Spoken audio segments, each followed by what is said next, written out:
এটি আসলে বারবার হেরে গিয়েও আবার উঠে দাঁড়ানোর গল্প। এবার চলুন এক ভাস্করের জীবনের একটি গল্পের মাধ্যমে সফলতার আসল রহস্যটা দেখি।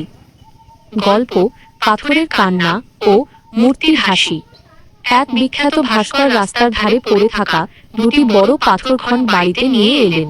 তিনি চাইলেন এই পাথরগুলো দিয়ে সুন্দর দুটি মূর্তি তৈরি করবেন। প্রথম পাথরের হার মানা, সহনশীলতার অভাব। ভাস্কর যখন প্রথম পাথরটিতে ছেনি আর হাতুড়ি দিয়ে আঘাত করতে শুরু করলেন, পাথরটি ব্যথায় চিৎকার করে উঠল। সে বলল, থামো, আমি এই যন্ত্রণা সহ্য করতে পারছি না, আমাকে আগের মতোই পড়ে থাকতে দাও। ভাস্কর পাথরটির মায়ায় পড়ে কাজ থামিয়ে দিলেন এবং ওটি এক কোণে সরিয়ে রাখলেন। দ্বিতীয় পাথরের ধৈর্য, সংগ্রাম।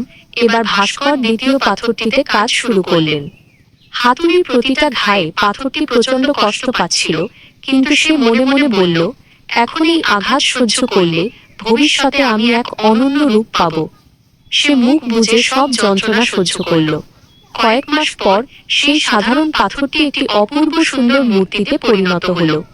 ৩. ফলাফলের পার্থক্য, সফলতা। মূর্তিটি একটি মন্দিরে স্থাপন করা হলো। প্রতিদিন শত শত মানুষ এসে সেই মূর্তিকে শ্রদ্ধা জানাতে লাগলো, ফুল দিয়ে সাজিয়ে দিল। আর সেই প্রথম পাথরটি, সেটিকে মন্দিরের সামনে সিঁড়ির একপাশে ফেলে রাখা হলো। মানুষ যখন মন্দিরে আসত, সেই পাথরটির ওপর পা দিয়ে মারিয়ে মূর্তির কাছে যেত।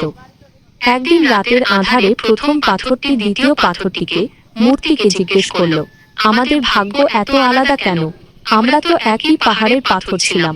মূর্তিটি শান্তভাবে উত্তর দিল, কারণ আমিও এই কয়েকদিনের আঘাত সহ্য করেছিলাম আর তুমি করনি। আজ আমি পূজিত হচ্ছি কারণ আমি ধৈর্য ধরেছিলাম, আর তুমি আজ মানুষের পায়ের নিচে পড়ে আছো কারণ তুমি কষ্টকে ভয় পেয়েছিলে। সফলতার পথে 3টি অবিচ্ছেদ্য সত্য। যন্ত্রণা সাময়িক, গর্ব চিরস্থায়ী। সফলতার পথ মসৃণ নয়। এখানে পরিশ্রমের আঘাত আসবেই।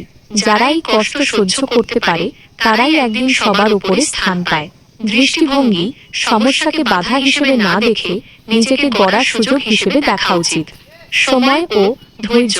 কোনো মহৎ সৃষ্টি বা বড় অর্জন রাতারাতি সম্ভব নয়। নিজেকে ঘষামাজা করার জন্য সময় দিতে হয়।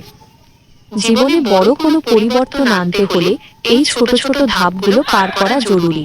আপনার জীবনে কি এমন কোনো পাথুরে পথ বা বাধা আছে যা আপনাকে বারবার থামিয়ে দিচ্ছে?